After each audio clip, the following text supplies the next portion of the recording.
దైవమైనటువంటి మా కన్న తండ్రి, మీ అపారమైన ప్రేమను బట్టి, కృపను బట్టి నాయన తిరిగినాయన మీ వాక్కుల ముందు మీ ప్రియబిడ్డల మధ్య కూర్చుని మీ మాటలు ఈ రీతిగా పంచుకోవడానికి ఇచ్చినటువంటి మంచి అవకాశాన్ని బట్టి వందనాలు చెల్లించుకుంటున్నాం నాయన.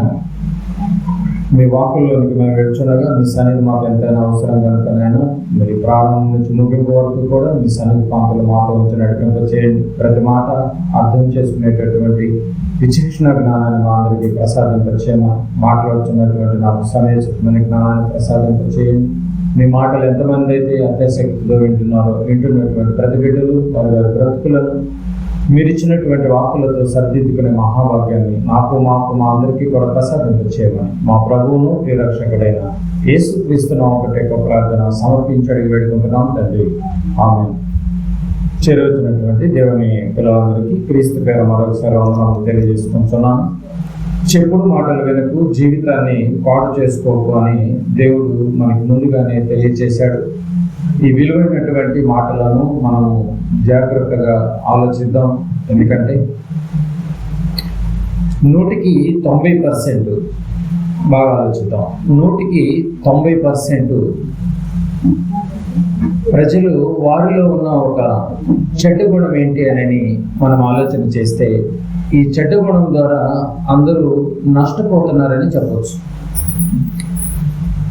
ఈ చెడ్డ గుణం ఎలాంటిదంటే దేశాల మధ్య వైరాలు కలిగి యుద్ధాలు పుట్టించేదే ఈ చెడ్డ గుణం. అలాగే ప్రతి కుటుంబాన్ని చేర్చడానికి ఒకరినొకరు చంపుకునేటటువంటి స్థితికి తీసుకువెళ్ళింది ఈ యొక్క చెడ్డ గుణం. అదే ఈ చెప్పుడు మాటలు అనేటటువంటి చెడ్డ గుణం. ఈ చివరికి యొక్క చెడ్డ గుణము ప్రాణ స్నేహితులు అన్నటువంటి వారిని కూడా సహితము ఎవరు వీరిని విడదీయలేరు అన్నటువంటి వారిని కూడా విడదీసే స్టేజ్కి తీసుకువెళ్ళేది ఈ చెడ్డ గుణం, ఈ చెప్పుడు మాటలు. నిజంగానే ఈ చెడ్డ గుణము అనేక మందిని విరోధులుగా తీసుకొస్తాం, ఈ చెప్పుడు మాటలు అనే చెడ్డ గుణం. అలాగే అన్యోన్య దంపతులు కూడా ఈ దుర్గుణం వలన కోర్టు మెట్లకి వెళ్ళి డైవర్స్ తీసుకునే అంత పరిస్థితికి కూడా దిగజార్చేదే ఈ చెడ్డ గుణం. అదే ఈ చెప్పుడు మాటలు అనేటటువంటి చెడ్డ గుణం. కనుక ప్రియమైన దేవుని వారలారా, ఈ గుణము సామాన్యుల నుంచి పెద్దవారి వరకు కూడా పట్టి పీడిస్తున్నది, ఎవరిని విడిచిపెట్టదు ఈ చెడ్డ గుణం. కనుక ఈ చెడ్డ గుణాన్ని ఎంత తొందరగా మనం దాన్ని తీసివేసుకుంటే అంత మంచిదని బైబిల్ కరాఖండిగా తెలియజేస్తాం. ఒకవేళ మన ఆత్మీయ జీవితంలో, ఒకవేళ మన దైనందిన జీవితంలో ఒకవేళ ఇలాంటి గుణ బారిన పడి మనము నష్టపోతున్నామేమో, జాగ్రత్తగా మనము బైబిల్లోకి వెళ్ళి ఈ ఉదయకాలంలో మనం చాలా జాగ్రత్తగా ఆలోచిద్దాం. చెప్పుడు మాటల వెనుక జీవితాన్ని పాడు చేసుకోకని మన కన్న తండ్రి బిడ్డలమైనటువంటి మనకి ఈ 66 పుస్తకాల ద్వారా ఎన్నో విషయాలు తెలియజేస్తున్నాడు. జాగ్రత్తగా ఆలోచిద్దాం ప్రియమైన దేవుని వారలారా. బైబిల్లో ఒక భక్తుడు ఉన్నాడు. ఇంక జాగ్రత్తగా వినాలి మీరు, వాక్యంలోకి వెళ్ళిపోయారు. బైబిల్లో ఒక భక్తుడు ఉన్నాడు. ఆ భక్తుడు దగ్గరికి ఎవరో వచ్చి అలా అంట కదా, ఇలా అంట కదా అని చెప్పేసి చెప్పినప్పుడు అతను ఏమాత్రం ఆలోచన చేయకోకుండా అతను తీసుకున్నటువంటి నిర్ణయము ఎంత నష్టాన్ని కలిగించిందో మన బైబిల్లోకి వెళ్ళి ఆలోచన చేయాలి. ఒకవేళ ఇలాంటి పరిస్థితి ఒకవేళ మనలో ఉందేమో చాలా జాగ్రత్తగా ఆలోచన చేయాలి. చూద్దాం.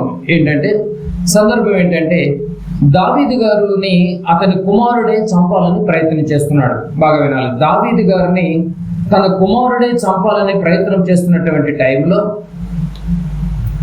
ఆ దావీదు గారు కొంతకాలం తనను తాను దాచుకోవటానికి, తనను తాను రక్షించుకోవటానికి, తనను తాను కాపాడుకోవటానికి వేరు ప్రాంతాలలో తిరుగుతూ ఉంటున్నటువంటి సమయంలో జరుగుతున్నటువంటి మాటలవి. ఏ కాలంలో, ఏ టైంలో దావీదు గారిని తన గర్భాన పుట్టినటువంటి కుమారుడే చంపే ప్రయత్నం చేస్తుంటే ఆ యొక్క చంపే ప్రయత్నం నుంచి తప్పించుకోవటానికి, కాపాడుకోవటానికి ఆయా ప్రాంతాల్లో తిరుగుతున్నటువంటి సందర్భంలో జరుగుతున్నటువంటి సందర్భమే ఇది. జాగ్రత్తగా పరిశీలిద్దాం. సమూయేలు 2వ గ్రంథము బైబిల్ చూద్దాం మనందరం కలిసి. సమూయేలు 2వ గ్రంథము 16వ అధ్యాయము మొదటి 2 వచనాలు పరిశీలిద్దాం. 16వ అధ్యాయము మొదటి 2 వచనాలు. సందర్భం ఆల్రెడీ మీకు చెప్పాను కాబట్టి డైరెక్ట్ మ్యాటర్లోకి పెట్టుకోవాలి. దావీదు కొండ శిఖరం అవతల కొంచెం దూరము వెళ్ళిన తర్వాత మెఫీబోషెతు సేవకుడైన షీబా గంతలు కట్టిన 2 గాడిదలను తీసుకుని వచ్చాను. 200 రొట్టెలను, 100 ద్రాక్ష గెలలను, 100 అంజూరపు అడలను, ద్రాక్ష రసపు తిత్తి ఒకటి వాటి మీద వేసి ఉండెను.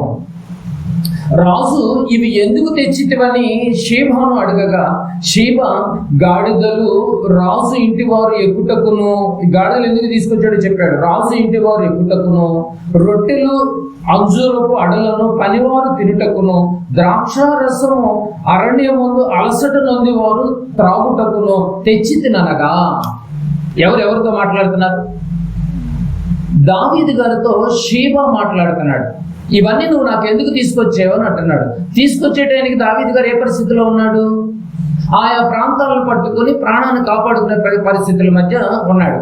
అలాంటి దావీదు దగ్గరికి షీబా కొన్ని ఆహార పదార్థాలు తీసుకుని వచ్చాడు. తింటాడని, అతని యొక్క అనుచరులు తింటారని చెప్పి తీసుకుని వచ్చాడు. ఏమండి, మీరు బాగా గమనించగలిగితే ఈ షీబా ఎవరు అసలు? ఈ షీబా ఎవరు అసలు అని అంటే మీరు బాగా గమనించగలిగితే, ఏమండి, ఇక్కడ ఇద్దరు పేర్లు మనకు కనిపించినాయి. ఎవరు? మెఫీబోషెతు సేవకుడైన షీబా అని ఉంది చూడండి 2వ లైన్లో. మెఫీబోషెతు సేవకుడైన షీబా. మరి మెఫీబోషెతు ఎవరు? మెఫీబోషెతు ఎవరంటే యోనాతాను కుమారుడు మెఫీబోషెతు. బాగా గమనించాలి మీరు, సందర్భం అర్థమైతే మీకు విషయాలు అర్థమవుతాయి. యోనాతాను కుమారుడు మెఫీబోషెతు, సౌలు కుమారుడు యోనాతాను. ఏమండి, సౌలు కుమారుడు యోనాతాను, యోనాతాను కుమారుడు మెఫీబోషెతు. మెఫీబోషెతు అవిటివాడు కనుక ఆ మెఫీబోషెతుకు పరిచయం చేసుకోవడానికి ఒక సేవకుడిని పెట్టుకున్నాడు. ఎవరు? ఈ మెఫీబోషెతు. ఈ మెఫీబోషెతు దగ్గర సేవకుడిగా వర్క్ చేస్తున్నటువంటి వాడే ఈ షీబా. అర్థమైంది కదండి? ఇప్పుడు ఈ షీబా దావీదు దగ్గరికి ఏమండి ద్రాక్ష గెలలు, ఏమండి గాడిదలను, ఏమండి రొట్టెలను, ఏమండి 100 అంజూరపు అడలను, ద్రాక్ష తిత్తి ఇవన్నీ తీసుకుని వచ్చాడు. జరుగుతున్న సందర్భం అది. అంటే ఈ షీబా దావీదు గారితో అంటున్నాడు. ఎందుకు తీసుకొచ్చావు ఇవన్నీ అని అడిగితే చెప్తున్నాడు. ఎవరెవరితో అంటున్నాడు? షీబా దావీదు గారితో అంటున్నాడు. షీబా మెఫీబోషెతు యొక్క పనివాడు, అంటే సేవకుడు. మెఫీబోషెతు తండ్రి యోనాతాను తండ్రి సౌలు. అంటే సౌలుకి ఈ యొక్క మెఫీబోషెతు ఏమవుతాడు? మనవడు అవుతాడు. మనవడి దగ్గర సేవకుడిగా ఉన్నటువంటి వాడే ఈ షీబా దావీదు గారి యొక్క ఇలాంటి పరిస్థితుల మధ్య తీసుకొని రావడం జరిగింది. ఇప్పుడు దావీదు గారు అంటే మామూలు విషయం అంటే ఏమండి? దావీదు గారు అంటే మామూలు విషయమా? దావీదు గారికి ఉన్నటువంటి క్వాలిఫికేషన్ ఏంటంటే బైబిల్ ప్రకారంగా ఆయన ఒక చక్రవర్తి. ఆయన ఎవరు? ఆయన ఒక చక్రవర్తి, రాజు. రైట్. ఆయన ఒక దైవజనుడు. ఆయన చక్రవర్తి కాదు. రెండవదిగా ఆయన దైవజనుడు. మూడవదిగా జ్ఞాన వివేకములు కలిగినటువంటి వాడు. దావీదు గారి గురించి ఉన్నటువంటి క్వాలిఫికేషన్స్ ఇవి. మనకంటే ఇలాంటి క్వాలిఫికేషన్స్ అంటే ఏమి లేవులే. రైట్. నాలుగవదిగా దేవుడు అంటే భయభక్తులు కలిగినటువంటి వాడిగా దావీదు గారు కనిపిస్తూ ఉంటాడు. ఐదవదిగా ధర్మశాస్త్రాన్ని దివారాత్రులు ధ్యానించాలని అనుకునేవాడు. ఎప్పుడు మనమంటే ఎప్పుడు ఆదివారం ఒకసారి ఏదో పెద్దలు బలవంతం చేస్తే, తల్లిదండ్రులు బలవంతం చేస్తే ఎప్పుడో ఒకసారి వెళ్తూ ఉంటాం. కానీ దావీదు గారు అలాంటి వాడు కాదు. ధర్మశాస్త్రమును దివారాత్రులు ధ్యానించాలనుకునేటటువంటి వాడు. నెక్స్ట్, దేవుని కొరకు ఎన్నో కీర్తనలు రాసినటువంటి వాడు దావీదు గారు. కీర్తనలు రాయటమే కాదు, ఆ కీర్తనలు పాడినటువంటి వాడు కూడాను. దావీదు గారికి ఉన్నటువంటి క్వాలిఫికేషన్ మీరు బాగా గమనించాలి. రైట్. దేవుని దృష్టికి ఇష్టానుసారుడైనటువంటి వాడు. ఏమిటి ఎన్ని క్వాలిఫికేషన్స్ ఉన్నాయండి దావీదు గారికి. నెక్స్ట్, దేవుని ఉద్దేశాలను నెరవేర్చడానికి ఏమిటి సమర్థుడిగా కనపడతాడు. దేవుని పిల్లల కోసము శత్రువులను కూడా తరిమి కొట్టినటువంటి వాడు. ఎవరు? దావీదు గారు. అంత గొప్ప ఖ్యాతి కలిగినటువంటి యొక్క దావీదు గారి దగ్గరికి షీబా వచ్చాడు. అంత ఖ్యాతి కలిగినటువంటి అలాంటి పరాక్రమశాలి ఒకరోజు కష్టాల్లో ఉన్నప్పుడు కుమారుడు చంపడానికి ప్రయత్నంలో ఉన్నప్పుడు, కష్టాల్లో ఉన్నప్పుడు ఈ షీబా అనేటటువంటి ఆయన దావీదు దగ్గరికి వచ్చాడు. వచ్చి ఆహారాన్ని తీసుకొచ్చాడు, ద్రాక్ష రసాన్ని తీసుకొచ్చాడు, గాడిదలను తీసుకొచ్చాడు. అతనికి అవసరాలను గుర్తించి తీసుకుని వచ్చాడు. ఏం అవసరమో అవసరాలు గుర్తించి తీసుకుని వచ్చాడు. రైట్. షీబా ఎవరు? మెఫీబోషెత్ యొక్క పనివాడు. సౌలుకి మనవడు మెఫీబోషెత్. ఇది అర్థం అవ్వాలి మీకు. రైట్. ఇక షీబాను అడుగుతున్నాడు ఇప్పుడు దావీదు. తీసుకొచ్చాడు కదండి. తీసుకొచ్చినటువంటి షీబాను ఆహారము, ద్రాక్షారసము, తిత్తి ఇవన్నీ చక్కగా తీసుకొచ్చినటువంటి షీబాను అడుగుతున్నాడు. ఏమని అడుగుతున్నాడు? 3వ వచనం చూడండి. ఏమని అడుగుతున్నాడు? 3వ వచనం చూడండి. 3వ వచనం. రాజు అంటే దావీదు గారు. రాజు, నీ యజమానుని కుమారుడు ఎక్కడనున్నాడని అడిగాను. ఏమండి? నీ యజమానుని కుమారుడు ఎక్కడున్నాడని అడిగాడు. ఎవరిని? షీబాని అడిగాడు. నీ యజమాను కుమారుడు ఎవరిని? మెఫీబోషెతుని అడుగుతున్నాడు. యజమానుడు ఎవరు? ఏమండి? మెఫీబోషెతు మనవడు కాబట్టి ఆ యొక్క నీ యజమాను కుమారుడు ఎక్కడున్నాడని చెప్పేసి అడుగగా అందుకు షీబా చిత్తగించుము.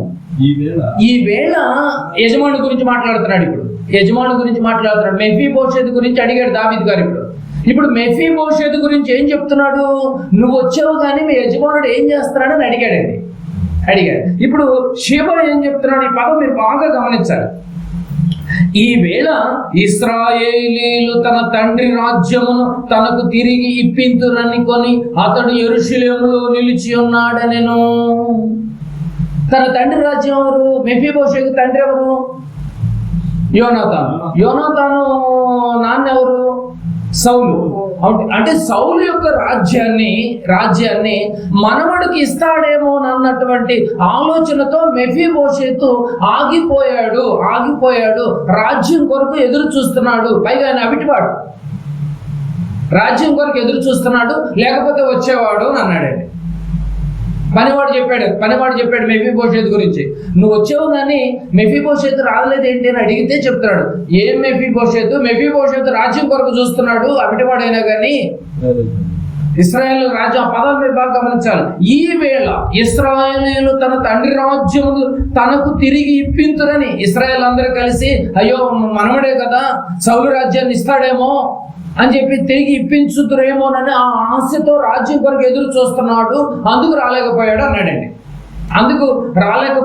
చెప్పగా తిరిగి ఇప్పింతురని అనుకుని అతడు యెరూషలేములో నిలిచి ఉన్నాడనెను. యెరూషలేములో ఆగిపోయాడు అని చెప్పేసి అన్నాడండి. యెరూషలేములో ఆగిపోయాడు అన్నాడు. బాగా గమనించాలి. ఇక్కడ పదం గమనించాలి. ఈ వేళ ఇశ్రాయేలీయులు తన తండ్రి రాజ్యమును తనకు తిరిగి ఇప్పింతురని అతడు యెరూషలేములో నిలిచిపోయాడు. ఓహో, అదే విషయం అనుకున్నాడు దావీదు గారు. సౌలు రాజ్యము దావీదుకి వచ్చింది. ఏమంటే సౌలు రాజ్యం ఎవరికి వచ్చింది?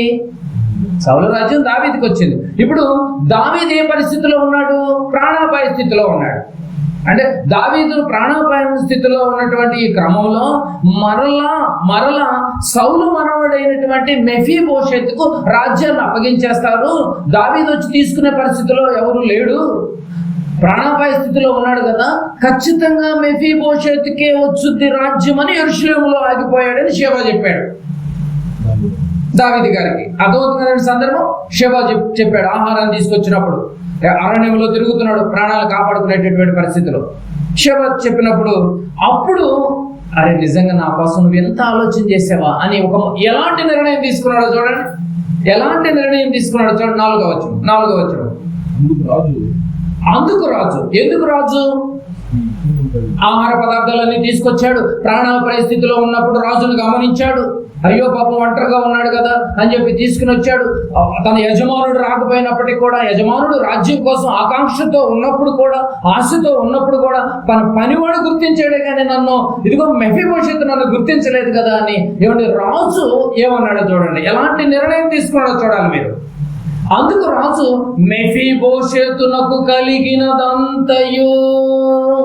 అంటే ఇప్పుడు సౌలు రాజ్యం ఎవరికి వచ్చింది? మనవుడైనటువంటి మెఫీబోషెతుకే వచ్చింది. ఇప్పుడు రాజు అంటున్నాడు, లైవ్ లో ఉన్నటువంటి రాజు అన్నాడు, ప్రజెంట్ లో ఉన్నప్పుడు రాజు అంటున్నాడు దావీదు గారు అంటున్నాడు, ఇదిగో నేను చెప్తున్నాను మెఫీబోషెతుకు కలిగినదంతయు నీదే అని షీబాతో చెప్పగా అసలు ఆ రాజ్యం మొత్తం నీదే అన్నాడు. అర్థమవుతుంది మీ పాయింట్? అసలు ఆ రాజ్యం మెఫీబోషెత్ కాదు, నన్ను చూడటానికి రాలేదు. పనివాడైనటువంటి నువ్వు వచ్చావు కాబట్టి ఆ మెఫీబోషెత్కి వచ్చే రాజ్యం మొత్తం నీదే అని ఒక అభయాన్ని ఇచ్చేసాడండి. రాజు మాట అంటే మాటే కదండి, మొత్తం హ్యాండ్ ఓవర్ చేసేసాడు. మెఫీబోషెత్కి ఏదైతే వచ్చుదో మొత్తం ఆస్తిపాస్తులు కానీ ఐశ్వర్యాలు కానీ మొత్తం నీదే షేబా అన్నాడు.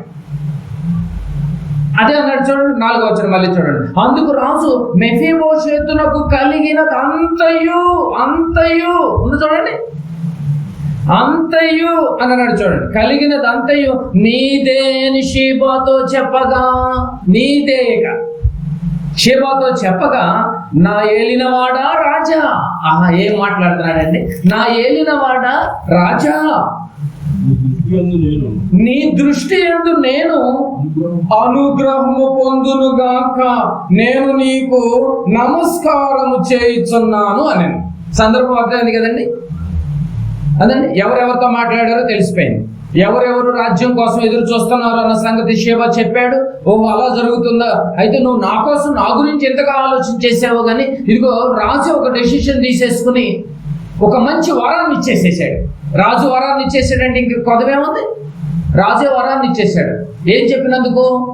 మెఫీబోషెతు, అవిటివాడైనటువంటి మెఫీబోషెతు రాజ్యం కోసం ఎదురు చూస్తున్నాడు, యెరూషలేములో ఆగిపోయాడు, నేను వచ్చాను ఆహారాన్ని తీసుకుని, నువ్వు కష్టాల్లో ఉన్నావని. నా కష్టాన్ని గమనించి వచ్చినటువంటి నీకు ఈ వరాన్ని ఇచ్చేస్తానని ఇచ్చేసేసాడు. అర్థమైంది కదండి? రైట్. అయితే దావీదు గారు కనీసం ఆలోచించకుండా, ఏమాత్రం ఆలోచించలేదండి. దావీదు గారికి కెపాసిటీ ఏంటి చదివే కదండి, ఎంత క్వాలిఫికేషన్ కలిగినటువంటి వాడు. దావీదు గారు ఏమాత్రం ఆలోచించుకోకుండా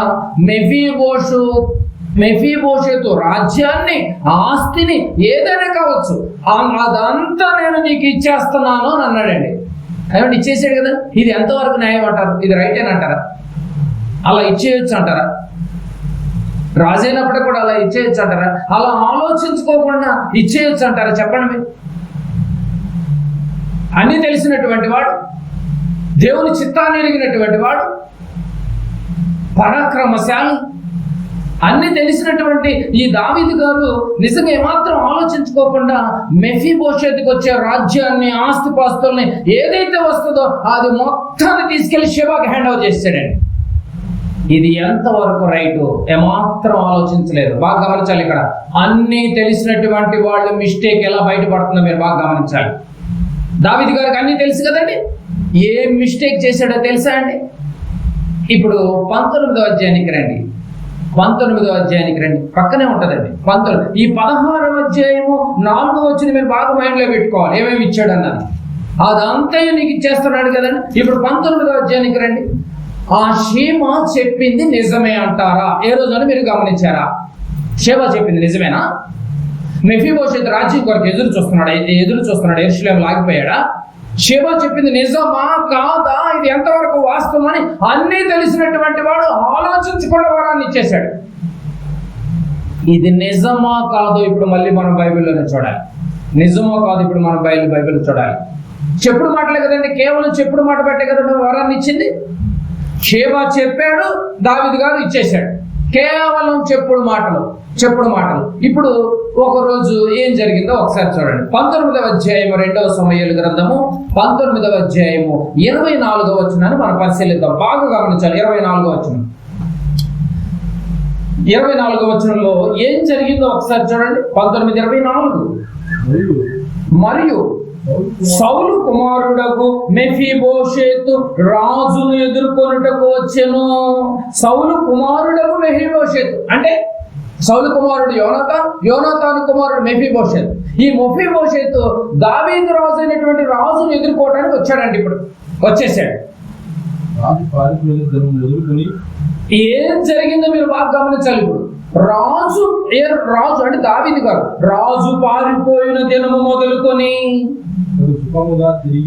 అతడు సుఖముగా తిరిగి వచ్చిన నాటి వరకు అతడు కాళ్ళు కడుగు కొనకయు. ఏమంటే షేబా చెప్పింది రైటా రాంగా? షేబా చెప్పింది రైటా రాంగా? మీరు బాగా గమనించాలి పదాలని. షేబా ఏం చెప్పాడు? రాజ్యం కొరకు ఎదురు చూస్తున్నాడు. ఇశ్రాయేల్ అందరూ కలిసి తన తాత రాజ్యాన్ని మనవడికి హ్యాండ్ ఓవర్ చేస్తారేమోనని అవిటివాడు అయినప్పటికీ కూడా ఎదురు చూస్తున్నాడని చెప్పాడు. చెప్పుడు మాటలు. అప్పటికే రాజ్యాన్ని హ్యాండ్ ఓవర్ చేశాడు, వరాన్ని ఇచ్చేసేసాడు. కానీ ఇక్కడ మెఫీబోషెతు పరిస్థితి ఎలా ఉంది? మెఫీబోషెతు నిజంగా ఏం చేస్తున్నాడు? అతను హార్ట్ఫుల్ గా అసలు ఏం ఆలోచన చేస్తున్నాడంటే, రాజు రాజ్య నగరిని వదిలిన దగ్గర నుంచి, కుమారుడు చంపే ప్రయత్నం చేసే దగ్గర నుంచి, అది మీనింగ్. చూడండి, రాజు పారిపోయిన దినము మొదలుకొని అతడు సుఖముగా తిరిగి వచ్చిన నాటి వరకు అతడు కాళ్ళు కడుగు కొనకయు, గడ్డము కత్తిరించి కొనకయు, బట్టలు ఉతుకు కొనకయు ఉండెను. షేబా చెప్పింది అంత రివర్స్లో ఉంది. చూడండి, షేబా చెప్పింది వేరుగా ఉంది, మెఫీబోషెతు చేస్తున్నది వేరుగా ఉంది. గడ్డను కత్తిరించుకోలేదంట, బట్టలు ఉతుక్కోలేదంట. పాపం దిగులుతో, బాధతో, నా రాజు ఎప్పుడు వస్తాడు, నా ఏలిన వాడు ఎప్పుడు వస్తాడని ఎదురు చూస్తున్నాడండి. ఈ విషయాన్ని షేబా ఏమన్నా చెప్పాడా?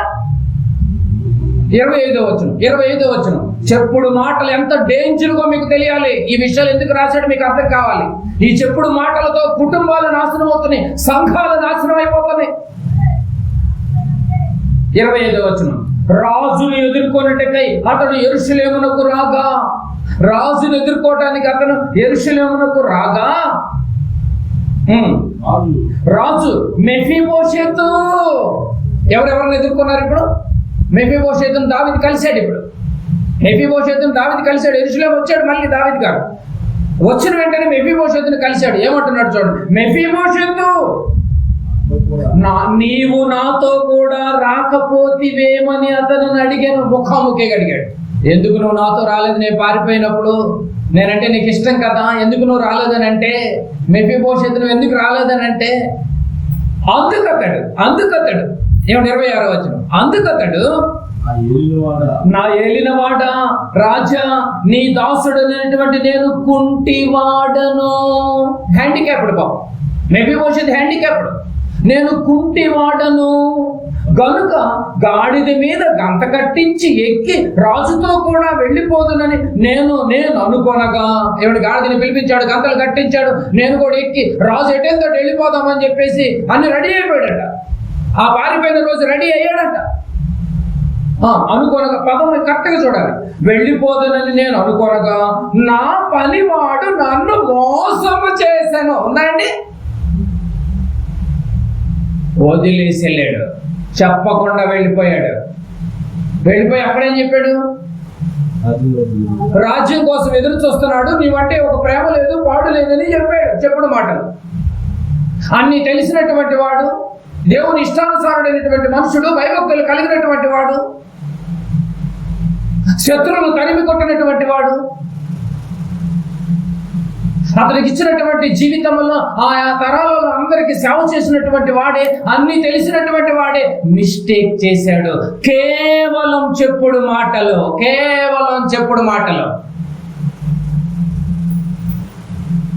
ఈ రోజు కూడా మీరు బాగా గమనించాలి. దేవుని సన్నిధిలోనికి వచ్చినటువంటి మనము, దేవునిలో ఎదుగుతున్నటువంటి మనము, కాస్త కొస్త వాక్యాన్ని కలిగినటువంటి మనము, వాక్యాన్ని తెలుసుకున్నటువంటి మనము కొద్ది రోజులు దేవునిలో ఎదుగుతూ ఉన్నప్పుడు కేవలం చెప్పుడు మాటలు విని సంఘానికి దూరమైనటువంటి వాళ్ళు, ఏమండి, ఆత్మీయ జీవితాన్ని దేవునికి దూరం చేసుకున్నటువంటి వాళ్ళు ఎంతమంది లేదు? మీరు చెప్పండి. కేవలం చెప్పుడు మాటల వెనక జీవితాన్ని పాడు చేసుకోకో. షేబా చెప్పింది యాస్టీస్ గా విన్నాడు. ఇది ఎంతవరకు రైట్ అని ఏమాత్రం ఆలోచించలేదు. మెఫీబోషెతును ముఖాముఖిగా కలిసినప్పుడు చెప్తున్నాడు, అతను గడ్డము కత్తిరించుకోనలేదు, బట్టలు ఉతుక్కోలేదు, నువ్వు వెళ్ళిన దగ్గర నుంచి నేను నీ కోసం ఎదురు చూస్తూనే ఉన్నాను, దిగులు పడుతూ ఉన్నాడండి. నేను ఆ రోజు రెడీ అయ్యాను, గంతలు కట్టించాను, నేను రెడీ అయ్యాను, కానీ నేను రెడీ అయినట్టు నేను రాలేకపోయాను రాజా. ఎందుకంటే నేను కుంటివాడిని కదా, ఎక్కలేదు కదా, నన్ను ఎవరైనా తీసుకుని వెళ్ళాలి కదా. ఆ తీసుకువెళ్ళే పనివాడే షేబా నన్ను మోసము చేశాను. ఉందండి, మోసం చేసి వెళ్ళిపోయాడండి. అన్ని తెలిసినటువంటి వాడు ఈ మోసగాడి మాటలు నమ్మాడు తప్ప ఎవడు మోసం చేస్తున్నాడు, ఎవడు అన్యాయం చేస్తున్నాడు, ఎవరు దాడి మళ్లిస్తున్నారని అన్ని తెలిసినటువంటి దావీదుకు ఆ రోజు ఐడెంటిఫై చేయలేకపోయాడు. ఈ రోజు ఆత్మీయ జీవితంలో బాగా వాక్యం తెలిసినటువంటి సంఘాలలో బాగా వాక్యం నేర్చుకున్నటువంటి వాళ్ళు కూడా ఇదే మిస్టేక్ చేస్తున్నారు. కాదని మీరు అనగలరండి?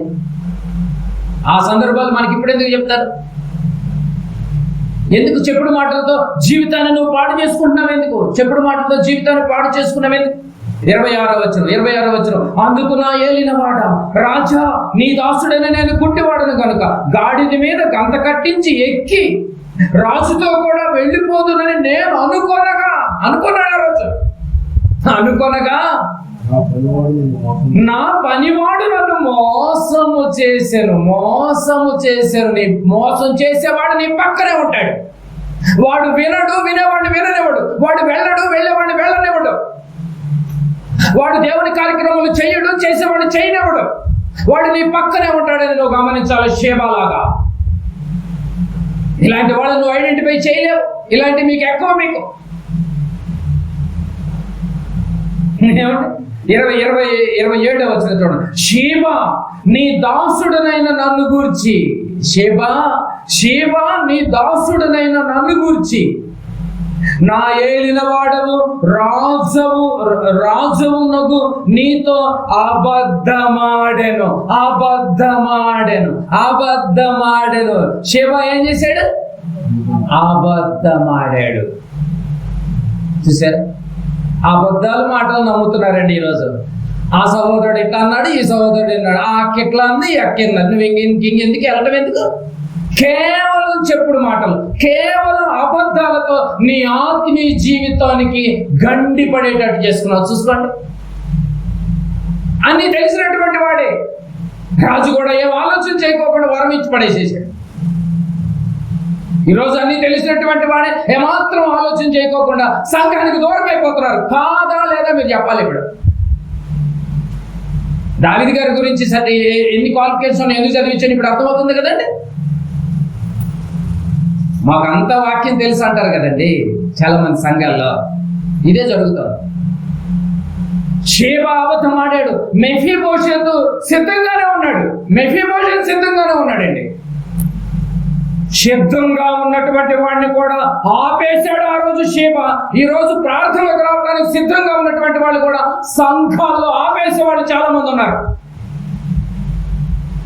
జీవితాలు పాడైపోతే బాగా గమనించాలి మీరు. ఇవన్నీ మనకు మేలుకొలుపు కాదా? ఈ తరంలో దృష్టాంతములుగా మనకు బుద్ధి నేర్పించే విషయాలు కాదా? ఎందుకు వింటున్నావు నువ్వు చెప్పుడు మాటలు? ఎందుకు వింటున్నావు ఈ అబద్ధపు మాటలు? నీ మోసం చేసేవాడు నీ పక్కనే ఉంటాడు, నీ వెన్నంటే ఉంటాడు. నమ్మకంగా ఉంటాడు, గొంతుకు వస్తాడు. ఆ సంగతి మీకు తెలియదు. శివ గొంతుకు వచ్చాడు, వరాన్ని కొట్టేశాడు. నిజమండి బాబా, ఎన్ని గొప్ప మాటలండి. ఆశపడ్డాడు. ఏమండి నిజంగా చెప్పండి, 16వ అధ్యాయంలో 4వ వచనంలో చెప్పిన మాట అబద్ధమా కాదా ఇప్పుడు మీరు చెప్పాలి. మెఫీబోషెతును ముఖాముఖిగా కలిస్తే అర్థమైపోయింది. షేబా చెప్పింది అబద్ధం, మోసగాడు అని. ఏమండి 16వ అధ్యాయంలో చదివింది ఒక్కసారి మీరు జ్ఞాపకం చేసుకుంటే, అతని రాజ్యకాంక్ష కోసం, సింహాసనం కోసం ఆశపడ్డాడా? ఆశపడ్డాడండి? ఆశపడలేదు. షేబాలాగా ఆశపడ్డాలన్నటువంటి వాళ్ళు చాలా మంది ఉన్నారండి బాబు. సింహాసనం కోసం, అధికారం కోసం, జనాల మెప్పు కోసం ఆశపడి ఎగబడి సంస్థలు కట్టేవాళ్ళు చాలా మంది ఉన్నారు. అలాంటి బ్యాచ్ కాదు బైబిల్ పాఠశాల అనేది. ఆలోచించాలి ఈ విషయాలు మీరు. షేబా లాంటి క్యారెక్టర్ గల వాళ్ళు చాలా మంది ఉన్నారు. వెన్నువెంటే ఉంటూ ఏమండి ఈ లోక సంపాదనతో ఆశపడేటటువంటి వాళ్ళు చాలా మంది ఉన్నారు. ఈ లోక సంపాదన కోసం సేవలో దిగే వాళ్ళు చాలా మంది ఉన్నారు. వీళ్ళందరూ షేబా లాంటి క్యారెక్టర్ గల వాళ్ళే. వాళ్ళ వల్ల అన్ని తెలిసినటువంటి వాడు కూడా మోసపోతున్నాడు అన్న సంగతి ఆ రోజు దావీదు ఐడెంటిఫై చేయలేకపోయాడు. ఈ రోజు అన్ని తెలిసి ఉన్నటువంటి వాక్యం తెలిసినటువంటి వాళ్ళు కూడా ఐడెంటిఫై చేయలేక మనోనేతాలు గుడ్డితనం కలుగు చేసుకుని మళ్ళీ అబద్ధపు బాటలోనే నడుస్తున్నారు. ఆలోచించాలి మీరు. ఇవన్నీ చెప్పుడు మాటలు ఎంత డేంజర్గా ఉన్నాయో తెలిసండి. కొంపలు అంటుకుంటాయి, కొంప అంటే ఈ రాళ్ళతో కట్టిన కొంపలు కాదు, దేహం అనే కొంపలు తగలబడిపోతున్నాయి, కుటుంబాలు తగలబడిపోతున్నాయి. కేవలం చెప్పుడు మాటలు అంటే అబద్ధాలు అబద్ధాలు అబద్ధాలు అంటే బాబు మెఫీబోషెతు ఏమన్నా ఆ మాట అబద్ధం ఆడాడు. దావీదు మహాజ్ఞాని కాదా అండి? దావీదు మహాజ్ఞాని అయినా కూడా దావీదు తీసుకున్నటువంటి నిర్ణయాల వల్ల మెఫీబోషెతు నష్టపోయాడు. మెఫీబోషెతుకు వచ్చేదంతా ఇప్పుడు ఎవరు కొట్టేశారు? షేబా కొట్టేశాడు, నష్టపోయాడు. వాళ్ళ నువ్వు వాక్యంలో ఎదుగుతున్నటువంటి వాడిని ఏమంటే నిన్ను రానిపోకుండా వాళ్ళు లోక సంపాదనతో లోక సేవా జీవితంలోకి వెళ్ళిపోయి వాళ్ళు బాగానే ఉన్నారు. నష్టపోయేది నువ్వు నువ్వు నువ్వు మాటలు విని. ఆలోచించాలి, చెప్పుడు మాటలు ఎంత డేంజరో. నాశనం అయిపోతున్నాయండి పరిస్థితులని, నష్టాలు పోతున్నాయి. చూసారు, నష్టపోతున్నారు చూడండి, బ్రతుకులే నాశనం అయిపోతున్నాయి. బాగా గమనించాలి.